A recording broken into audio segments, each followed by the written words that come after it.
Yung mga tanong na magkano na to? 100 na kayo! Ayan, ang isa pa lang kayo. Meron na kayo 100 pesos. Bigyan lang pang ice cream yan. 50 pesos. Yes.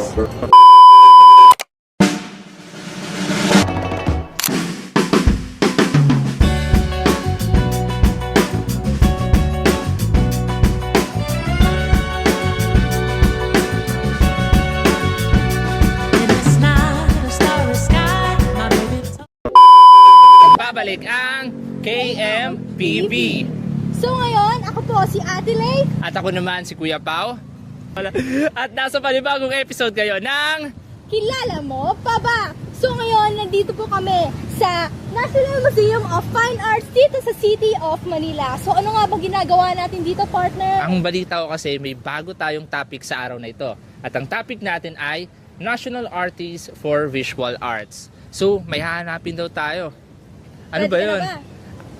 Ready na ako maghanap ng mga kasagutan. So maghanap tayo ng mga estudyante na makakasagot sa ating mga katanungan patungkol sa mga pambansang alagad ng sining. Handa ka na ba? Oo, siyempre. Tara na, maghanap na tayo.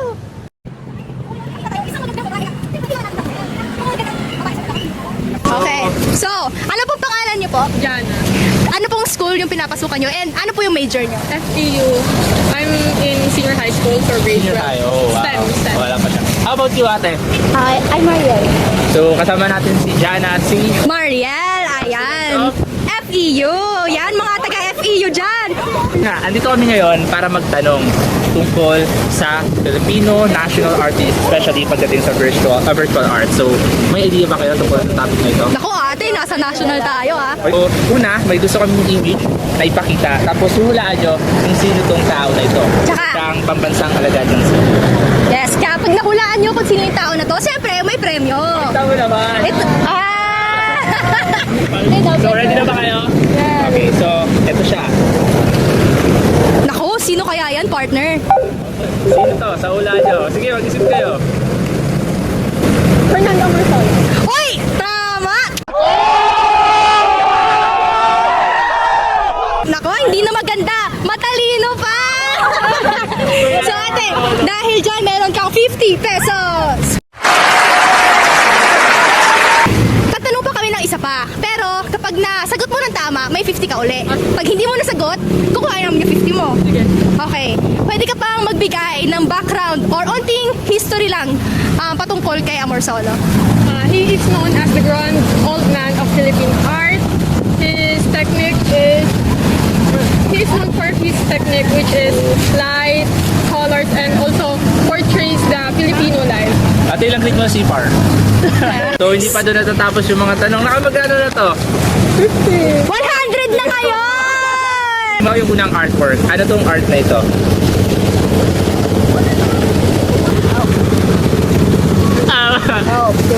Ano? Planting rice. Ang galing. Galing. Parehas matalino, partner. Yes, partner. Tama tayo ng pinagtanungan. Oh, yes, itong painting na ito ay Planting Rice nga ni Fernando Marcos.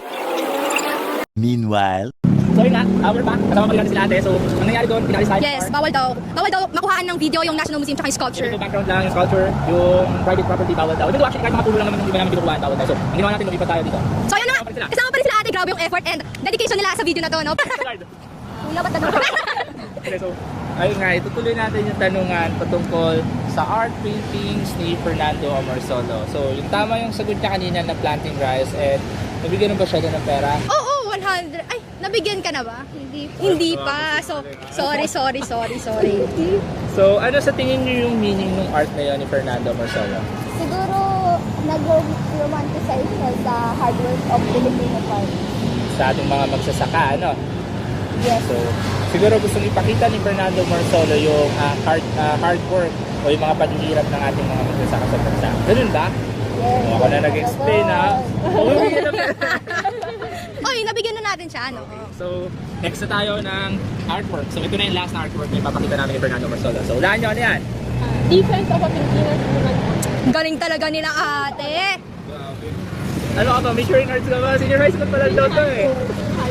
So, Pag-aralan lang. Oh, grabe. so, ito. Sa tingin nyo, anong meaning nito ate? I think, since this has, sa research ko dati, dahil sobrang medyo interested ako sa mga works ni Fernando Amorsolo. Yung art na yun, it is made 1945. So, after lang ng Japanese or during Japanese War. So, yung painting dyan, nagsisimbolize siguro yung guy, pinaprotektahan niya yung honor ng girl to those Japanese warriors. Grabing research naman to, partner! Noon ate, may isa pang tanong bago namin ibigay yung nag-iisang 50 pesos. So, ayun, ate sa tingin mo, kung buhay pa si Sir Amorsolo, ano yung mga sasabihin niya sa mga kabataan? Sa mga kabataan dyan I think yung sasabihin niya is, pahalagahan natin ang traditional art. Kasi dito sa generation natin, di ba mas laganap ang digital art, wala na masyadong gumagamit ng traditional art. So I think ang sasabihin niya is, even though na nag-digital art tayo, mas mag-lean on pa rin tayo sa traditional art. Saka, di ba yung mga gawa ni Fernando Amorsolo is more on rural or yung mga buhay na nangyayari dati. So, Galing ni ate! Kaya nga nang sabi ni ate, sa tingin niya kung buhay pa si Sir Fernando Amorsolo ngayon ay mas gugustuhin niya yung mga tradisyonal na pagpinta at paggawa ng sining. So, salamat sa inyo Sir Fernando Amorsolo. Pero, hindi pa tayo tapos. Ay, hindi pa tayo tapos. May isa pa! hindi ba ba? Oo, hindi pa kayo busy, mama? Actually, nagmamadali nga. Nagmamadali kayo? O sige, saglit na lang. Saglit na lang. So we have another national artist for visual arts na ipapakita sa kanila. Titingnan uli natin kung mahuhulaan nila kung sino ba yung nasa picture. Ang iyo. Siya naman ngayon lang. Kanina. Bumabawi si ate. Babawi daw siya, babawi siya. Okay, so pwede mo ba kami bigyan ng description about this particular artist? Si Kyoko, pinanganak siya sa Chinese.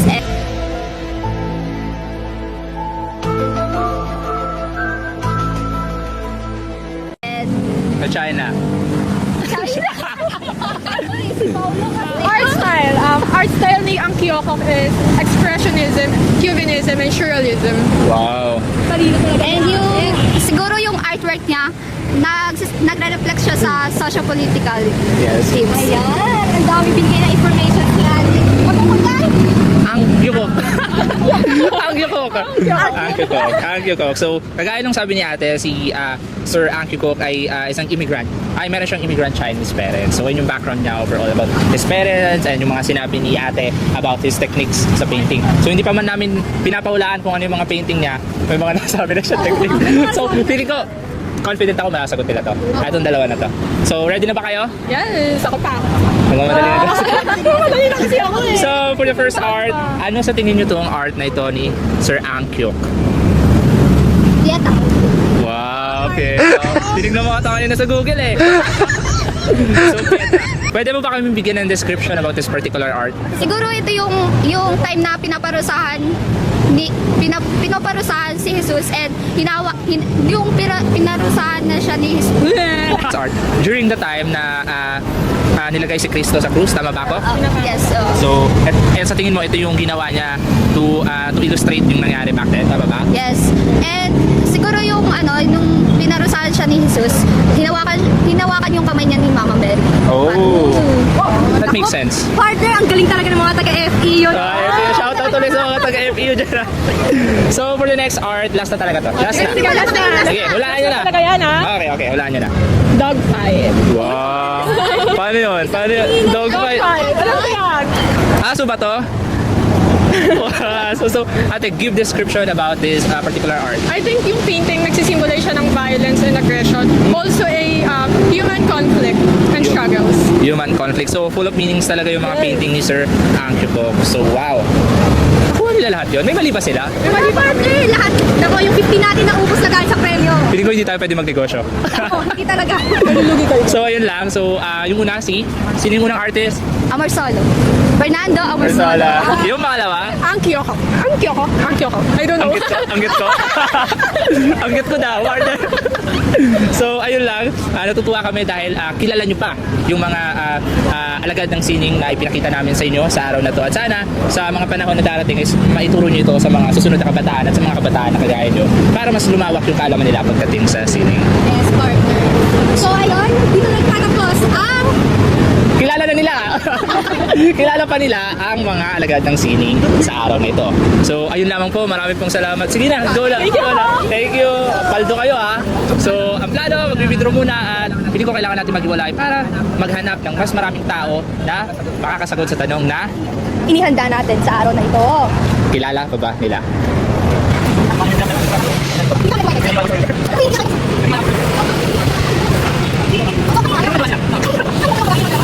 So, ayun nga. May papakita kami sa inyong picture, then hulaan nyo kung sino yung national artist na yan. Ready na ba kayo? Yes, yes. Okay, so ito muna yung una naming ipapakita sa inyong picture. Si Sir Caspian, no? Sino? Si Cesar Caspian! Sorry. So, yes, actually, tama kayo. Si Sir Cesar Legaspi nga yung nakita niya. Tama na naman na biktima natin. Wala bang tayo magkakamali sila. So, yun nga, so maaga pa, nakaisa pa lang kayo. Oo, nakakaisa pala kayo. Meron na kayo 100 pesos. Ang na-interview namin, sorry, pero mas madami na kami, pero sumakses na kami, okay? So, magbigay naman kayo ng description about Sir Cesar Legaspi. Yung mga isa akong gusto sa mga work niya, tree planting. Ano siya? Resilience, tsaka overcoming sa mga, ewan ko dyan sa ganun. Partner. Grabe mag-explain to. Grabe yung mga nai-interview Okay. natin. Pwede ka maging teacher ha, galing mo mag-explain. You can do it! So ikaw, anong mga description o pagkakaalam mo kay Sir Cesar Legaspi? He born in this place, Manila. He born? Yeah. He was Nanunog born- siya? He was born. He was here. born. Baka alam ko may sinunog siya eh. No, he was burned. Not burned, not born. Oh. was born here. Oh my God, partner. Nosebleed ako. No, split din ako. Ikaw, partner. Kuya, may lahi ka ba? No. Oo, wala. Talagang magaling lang siya. Wow. So, ayun nga, again, he was born in Manila. Manila himself. So, Sa Manila. how about San Mateo? How about his parents? No idea about the I parents. have no idea. Any more descriptions? No idea. So si Sir Cesar Legaspi ay kilala bilang pioneer of neorealist at siya rin ay mahilig sa geometric fragmentation na paraan ng sining. Tapos, ayun nga, hawak ko rito ang ilan sa mga arts o sining na siya mismo ang nagpinta o gumawa at papahulaan natin sa kanila. Ayan, mag-start na naman tayo magbigay ng premyo, partner. Mukhang kinakabahan ako. Kinakabahan ka ba, partner? Oo, nanghinayang ako sa pera natin. Hindi, joke lang. So ready na ba kayo? Yes, yes. Okay. Hindi ka pa ready? Hindi po, hindi. Oh, wala kang magagawa. So, for the first art ni Sir Cesar Legaspi, ano ito? Yan yung tree plant. Ha? Hindi. Ako, mali, partner. Mali. Successful. Partner, naawa ko. Ibalik ko yung sandaan. Second chance. Baka siya alam niya. Bumalik yung sandaan sa inyo. Diba? Sa urong tayo dito, unti, para hindi tayo sa kapal. Ito. It was his I think it's gadgets. Oo. Tama Correct. ba, partner? Correct. Oo, dahil It's tama gadgets. dyan, doblehin natin yung 100, partner. 200! Wow, double it and give it to the next person. Grabe. Uy, ang ganda ng ngiti mo ha. Since nawalaan mo yung artwork niya, maaari ka bang magbigay ng description kung ano itong artwork na ito at ano ang maaaring kahulugan sa likod ng artwork na ito? What I think is the outward symbolizes the future. Sige, push mo yan. The future Sige, kuya. technology in the future. That's what I know. Oh, that's what you know. So, partner, nagets mo ba? Medyo, partner. Lost with ako. Narinig ko. Ang sabi niya, it describes the future o yung maaring posible sa kinakaharap natin. Tama ba? Yes. So, ayun. So, it's a painting that describes the future of art. Wow. So, how about this? O, nasagot niya na. Feeling ko ito na yung hinahanap mo. Oh. Bawas na naman. Tree planting na yan, pare. Kilala. Sige, bigyan mo na. Meron ka, 100! Ayan, bumalik na isa sa akin mo lang. So, since alam mo na tong tree planting, ina-assume din namin na Alam mo rin yung description ng painting na ito. so, pwede mo ba kami bigyan ng description or unting kahit paliwanag lang tungkol sa meaning o kahulugan behind this? Yan yung tree planting, yan yung mga work niya na overcoming oneself, tsaka yung resilience ng isang tao. Wow. So, Galing, partner. galing. So, basically, yung sabi niya, itong tree planting daw ay kung paano ino-overcome ng mga tao yung Sarili. sarili nila, mga paghihirap, mga problema sa sarili. Ito yung pinapakita ng art na yun. Wow, madami din pala siyang alam. Ay, di natin natanong kung taga saan sila. Saan school? So, kuya, ano pangalan mo? Ako po si John Dimitri Gama. Ikaw, My name is John Michael Dorby. saan kayo school at ano yung major niyo? Major. Taga-NU. Wow. From NU. Wow. Bachelor of Science. So, shout out sa mga Taga-edu dyan. ano dyan. So, mga taga-inyo, tatalino ng estudyante nyo ha, nakuha nila yung mga sagot. Even though nagkamali sila nung una, nakuha pa rin nila. Okay naman, partner. Nangangahulugan na may kaalaman sila pagdating sa sining. Yon. So, kilala nila yung mga national artists natin. So, yun lamang, natutuwa kami ni Ate Dino kasi kilala nyo pa yung ating mga pintor at mga alagad ng sining sa bansa. So ayun lamang, sana natuwa kayo sa laro namin. Natuwa ba kayo? Yes, yes. Alam mo, So ayun, natutuwa kami na marami pang tumatangkilik sa sining lang dito sa Pilipinas. yes, especially kilala pa nila yung mga nagtaguyod talaga ng ating sining pagdating sa pagpipinta, sa pagguhit at sa iba pang bagay na nagpapakita ng ating kultura at kaalaman sa ating sining. So, natatapos na ba tayo ngayong araw? Hindi pa, partner. Pagod na ako. Pagod ka na. Pagod na ako. Hindi pa pwedeng mapagod kasi meron pa tayong dalawang Final. artist na kikilalanin. Final 2. Dahil sa araw na to, objective natin ay 6 na artist. So, nakakaapat pa lang tayo, 2 pa. Ano pang hinihintay natin? Maghanap na tayo. Bye-bye! So, kain pa kayong ice cream, ha? Sarap. So, ako si Kuya Pao. Ako si Kuya Pao. Ako naman si Ate Lee. At dito kami ngayon para gumawa ng interview tungkol sa mga national artists for visual arts natin. Ayun yung museum natin sa likod. So, I'm assuming na nandito kayo at bumisita kayo ng museo. Tama ba? Ano, grabe yung ice cream ni Ate. Isang ano ng ice cream tsaka sagot eh. Ano? So ayun nga, magtatanong kami ng mga tanong patungkol sa national artist ng Pilipinas sa visual arts. And kada masagot nyo, Siyempre, may plano. Sure naman namin na, siyempre alam niyo yung mga artists since bumisita kayo. Yes. Iba't ibang museum. very relevant naman sila. Kaya masagutan nyo. So ready na ba kayo? Okay lang. Parang ubus na din yung energy nila, partner. Parang hinihigop na lang Manila. Alam mo yun. So sige, hulaan nyo kung sino artist to. O, sino kaya yan, partner?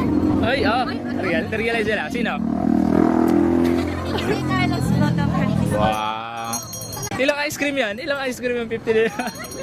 Tawin yung dalawang ice So, cream, partner. I'm assuming na dahil kilala mo si Sir Carlos Botong Francisco, ay makakapagbigay ka ng background information tungkol sa kanya. Sino ba siya? Ay, yung alam ko lang, siya yung mural artist. Hmm? So, So- ayun, sa Angono Rizal, partner. Ang Ono Rizal. So, what more do you know about Sir Carlos? Ayun lang. Ayun lang. At least may alam. At least he has idea. Pero let's try to educate her more tungkol kay Sir Carlos Botong Francisco. Siya ay galing nga sa Angono Rizal. And siya din ay kilala bilang magaling sa pagpinta sa kanyang mga massive murals and yung outstanding depiction niya ng mga historical pieces. So, makasaysayan yung mga gawa ni Sir Carlos talaga. Grabe pala yung premyo natin dito, partner. Hindi lang 50 pesos, knowledge. Knowledge, yes, of course. So, assuming na may idea kay Sir Carlos, baka kilala nyo rin or alam nyo din yung ilan sa mga artworks niya. Familiar ka ba? Nakita nyo ba sa loob ng museo? Alam ko yung name ng artwork, pero Sige. Ito, pakita. Ito yung unang artwork niya. Alam mo ba kung ano? Ano yan? Ano yan? First mass of Lima? Lima sa Wow. Alam niya nga, partner. Bigyan ng pang ice cream yan. 50 pesos. Yes. So, dahil alam mo, pwede mo ba kami bigyan ng background information regarding sa artwork na First Mass at Limasawa? Tapos ko lang ako. Tungkol saan ba Hindi yun? niya daw alam yung meaning, partner. Narinig ko kanina. So, yung First Mass at Limasawa ay, from the word itself, ay yung unang misa sa Limasawa. Kagaya nga nung sabi natin kanina, si Sir Carlos ay very particular siya when it comes to historical pieces or historical artworks na nangyari na during back then. So, ayun yung background ng First Mass at Limasawa. It is the name itself. So, yung pangalawa, baka yan, alam mo. Yan. The martyrdom of Wow. Alam niya. Art student ka ba, ate? Okay ka lang? Tinawanan lang tayo. Enough na yun. So, i-explain natin yung meaning. 25 pesos lang yun pagka ganun, no? Hindi na-explain yung meaning. Ano lang. Hindi Yun pa yung- babawin yung 50, partner. Hindi na. Mukhang kailangan pa nila ng ice cream eh. Oo. So yung The Martyrdom of Rizal, ang kwento nito ay kung paano yung huling buhay o yung huling mga sandali ni Rizal, paano siya in-execute dito mismo, malapit sa Luneta Park, na dating Bagong Bayan. So dito siya pinarel, diba? Pagkagawa Bigla nila. kasi nagtatanong. So ayun, so yung pagiging martir o mapagmahal niya sa bayan, yung kahit mamatay siya para sa bayan, ayun yung ibig sabihin ng art na to. Kasi very historical talaga si Sir Botong. So gets mo na yung mga artist Sir Botong? So now, ano yung naunawaan mo kay Sir Botong? Anong klaseng tao siya? parang pinapakita niya na kung gaano kahalaga yung mga Yung mga nangyari dati, di ba? Pinapakita niya kung gaano ba kahalaga yung history natin dito sa Pilipinas. Yes. Kung bakit kailangan natin tungkalikin ba yung partner? Paano natin alamin, tandaan yung mga nangyari. At bigyan ng importansya. Yeah, tama yan. Huwag tayong makakalimot. So, may isa pa kami last Last na ito yung pinakalas talaga yung national artist. So, ito, feeling ko siya may idea eh. Kasi iniipon niya yung sagot niya kanina pa eh. Feeling ko din. Feeling ko. Sagot ko sa ice cream niya, partner. Ito, sino tong lalaking ito? Okay, nguya muna, nguya. Bigay ko lang. Dasal muna tayo. Si? Si Victorio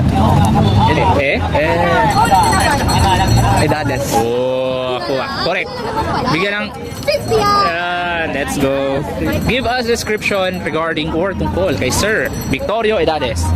As far as I know, yung mga gawa ni Edades was depicting the everyday life of Filipinos and their struggles. That's all I know. Oh, so yung mga everyday life ba natin, mga ganon, mga difficulties. More on Filipino. May mga alam ka bang art niya? Nakita ko kanina sa museum yung The Sketch. The Sketch? Alam mo, na-spoil niya na. Ayun yung ipapakita ko sa kanya. Ayun ba yun? So magaling talaga. Yun. The Sketch. So anong story behind this The Sketch art niya? So, like I said, The Sketch portrays the struggle of Filipinos. Filipino people. So yung mga paghihirap natin, The Sketch, pinoportray mo kung ano yung mga nararanasan natin sa pang-araw-araw bilang isang Filipino. Tama ba? Correct. On point guys, on point. So yung pangalawang art niya, ano kaya ito? Siguro naman alam din yan, partner, no? Nandyan din yan sa... Nakita mo din sa fine arts. Ano yan? Japanese girl. Oh. So talagang nagpipay attention si Kuya doon sa mga paintings sa museo. And the background? Hindi ko pa sure. Basta Japanese girl lang talaga yung Yes. nakita ko eh. So ayun, Japanese girl. So si Sir Victorio, mahilig siya mag-ilustra o mahilig siya mag-paint ng kung ano nga yung mga kung saan tayo nakikirap sa pang-araw-araw, kung ano yung nararanasan natin. It has deeper emotion. So ayun yun, yung mga art ni Sir Dale. So ayun lamang, salamat sa inyong So, dalawa. wait lang, partner. Nasagot ni Kuya lahat ng tanong. Meaning, 50 pesos. 50 pesos. So, napansin mo ba, partner? Pababa, taas, baba yung amount na binibigay natin sa mga Alam mo napansin ko, maglalakad tayo pa uwi. Wala na tayo pa So, ayun lamang. Sa sobrang galing at knowledgeable nila about the singing. Yeah, so ayun lamang, natutuwa kami dahil alam pa nila, kilala pa nila kung sino yung mga artists natin during back then na naging pillars when it comes to visual arts, di ba? So salamat sa inyo. Sige. Thank you po. So ayun lang for today. We achieved what we obtained or what we achieved the goal that we had, which is yung alamin kung kilala pa ng mga kabataan ang ilan sa ating mga pambansang panlaban o pambansang mga tao o figura pagdating sa sining. So ayun, nakakatuwa talaga na may nakakakilala pa sa mga artist natin or mga national artist natin dito sa bansa natin, no, partner? So ang masasabi ko lang ngayong araw ay KPNL. KPNL, ano yun, partner? Kilala pa nila. Oh. So yun.